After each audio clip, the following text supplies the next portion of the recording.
Hello chess friends and welcome to Azarov Chess channel and welcome to a new chess strategy and tactics video. So in this video we're going to discuss again the endgame stage today with a very important topic in rook and pawn chess endgames. I think the rook and pawn chess endgame is very complicated. There are some rules, the common rules of these types of positions, but there are also some, I would say, counterintuitive ideas that you should sometimes recognize in rook and pawn chess endgame. So I would still say this is really one of the most complicated endgame that you can face, because one tiny little inaccuracy can cost you maybe the win, or maybe you had some drawing chances but you lose the game because you didn't find the best next move. So I think the rook and pawn chess endgame should be really discussed. So that's why I decided to create a new video, and in the continuation of our basics in chess series, but also in our become a master in chess series, we're going to discuss of course the rook and pawn chess endgame for sure. So let's see now this particular position. I've set up here a really beautiful endgame position for you. Maybe just for fun, if you like, if you don't want to immediately dive into the strategies and tactics of this particular position, maybe just for fun you can try to find the best next move. Pause the video, take your time, maybe you want to solve this position for yourself, and then afterwards of course we can discuss the position and apply the basic principles of rook and pawn chess endgame. So take your time and try to solve this beautiful chess endgame puzzle. Okay, what we should understand here, and basically it happens also in common middle games, it happens also I think in openings, what we should always understand is how to improve the activity of our pieces. When we watch now all of our pieces, of course there are not so many pieces on the board, but still we should discuss the activity of any of these pieces on the board. So when we watch now, first of all, the pawn on a4, it has gained really good activity. At least it's controlling maybe here the move b5, but we cannot really get a better activity of this pawn by playing maybe the move a5, because you lose simply the pawn. When we watch now this other pawn, so this pawn is already very active. Of course it cannot be improved. This pawn cannot also be improved. There is a certain mobility of this pawn on f4, so f5 and f takes g5 are of course possible moves. I'm not saying they're good, they're just possible moves. But when we watch now also the rook's activity, this rook has gained I think the maximum activity. Maybe we can place it better on d6, but it's already on the optimal rank, it's already on the 6th rank, so that's why this piece doesn't need any improvement. So when we watch now the position, the only piece that really needs an improvement is now the rook on e2, and that's I think a very important cornerstone how to understand this position, because we should understand the common activities of any of our pieces on the board. So as I said, there are not so many of these pieces, but at least we're trying to improve any activity of any piece on the board. So first of all, let's discuss this only, I would say, potential mobility of pawns. f5 obviously is a bad move, you simply lose the pawn, but also f takes g5 is not so good, because you get simply rook to f5, and I think in the next couple of moves the position is collapsing for white. We'll simply pick up this pawn from black's perspective, then also this one is weak, g3 weak anyway. Now e5 has become also weak pawn, so by taking a pawn actually we have messed up position totally here. So that's why f takes g5 is simply not an option. The best way here to proceed is actually to activate the rook, going also for the weak pawn of blacks. And we should also of course understand the main weaknesses in our opponent's position, and obviously the square e6 is somewhere a square where the position could collapse here now for black.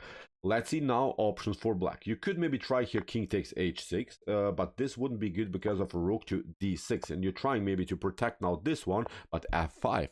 Now you see the king is lined up on the 6th rank. Black is trying to somehow fix the position around the square e6, but now black is getting destroyed. Even if you escape from the 6th rank, you get this one, f6, and you get the fork. Game over here for black. So that's why after rook takes d2, you can of course play here g takes f4.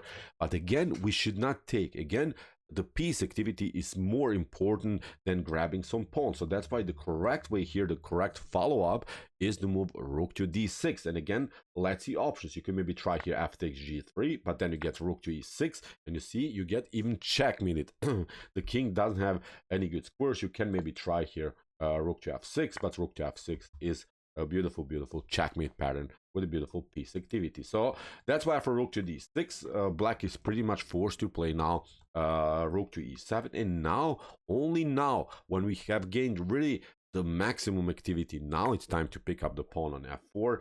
Again, let's see options now for black. Black can maybe try here to move king to h6, but now f5, as we saw, is destroying black. Maybe here rook to g7 can be played, but now we simply escape. Rook to f7, we takes, comes with a check. Now we play king to f4, and we have created a new very important element, and that's also something that you should try to get in rook and pawn chess endgames, is of course two connected passers. So although the material is equal, first of all, black needs to create here some kind of a pass pawn, needs time to do it. Of course, maybe 1, 2, 3, 4 moves just in order to create a passer here on the queen side. On the king side, black has, of course, already a passer, but this is an isolated pawn. It can be always, of course, controlled by the king, but the most important part is that we have now, from white's perspective, two connected passers that are rolling, and these pawns are almost unstoppable for the bad rook here on f7. So see, after g takes f4, black doesn't have again time to pick up now the pawn on h6. So that's why king to f7, black is escaping, and now again we're applying the principle of the maximum activity. We're playing now the move king to h5. We're getting the king simply on the most active square. What should black do? Black maybe can try now finally rook to f8, liberate himself from the defense of the pawn on e6, because now the king is used as a protector. But now again, when we don't have any further potential piece activity, obviously the next best move is a pawn move. So that's why f5, e takes f5, and now again we get the king closer. For instance, if black tries here rook to e5, look how important is now our king on g5, because the king is controlling black's king now. We can even play something like rook to c7.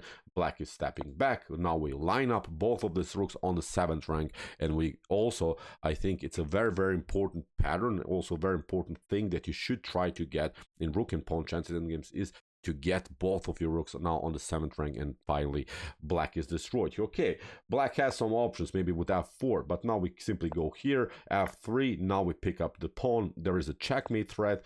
Black is trying to cover, of course, somehow here the 8th rank with the rook on d5, but now we play rook to e7 check. Now we play again on this checkmate idea. Black is stepping back. Now again a new check. Now again maybe we can try to trade off, and now again white is winning. This pawn is lost. Black cannot control, of course, here the h file, can go maybe behind, but after h7 and rook to f8, rook to h8, the pawn will be promoted. Game over here for black. So see how important it is to get every piece on the most optimal square here for white. So that's why for king to g5 here, black cannot, as I said, take here this pawn on e5. So here after king to g5, black can maybe try this one, rook to e8, but now rook to f6.